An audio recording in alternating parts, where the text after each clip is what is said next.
মুয়াজ্জিন যখন আজান দেয়, মুয়াজ্জিন যা বলে, নবী করিম সাল্লাল্লাহু আলাইহি সাল্লাম সহিহ মুসলিম হাদিসে আসছে, তিনি আমাদেরকে নির্দেশ করেছেন যে যেন আমরা কুলু মিসলা মা ইয়াকুলুল মুয়াজ্জিন, মুয়াজ্জিন যা বলে আমরা যেন সেটা বলি। এটা হলো আজানের জবাব। কিভাবে সেটা? মুয়াজ্জিন যখন আল্লাহু আকবার বলে, বলার পর আমরা কি বলবো? আল্লাহু আকবার, আল্লাহু আকবার।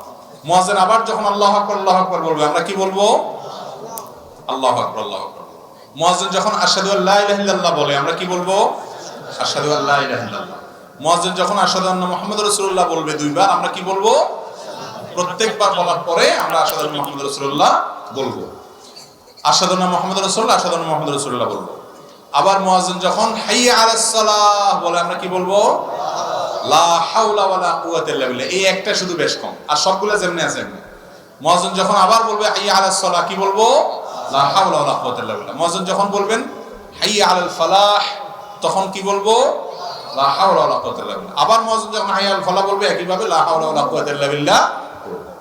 মুয়াজ্জিন যখন আল্লাহু আকবার বলবে, আমরা আল্লাহু আকবার বলবো। যখন লা ইলাহা ইল্লাল্লাহ বলে, আমরা কি বলবো? লা ইলাহা ইল্লাল্লাহ। এই যে মুয়াজ্জিন যা যা বলছেন সাথে সাথে তা বলছেন, শুধু হাইয়া আলাস সালাহ, হাইয়া আল ফালাহ সময় লা হাওলা ওয়ালা কুওয়াতা ইল্লা বিল্লাহ করছেন। এটার লাভ কি জানেন? সুবহানাল্লাহ, অফুরন্ত লাভ।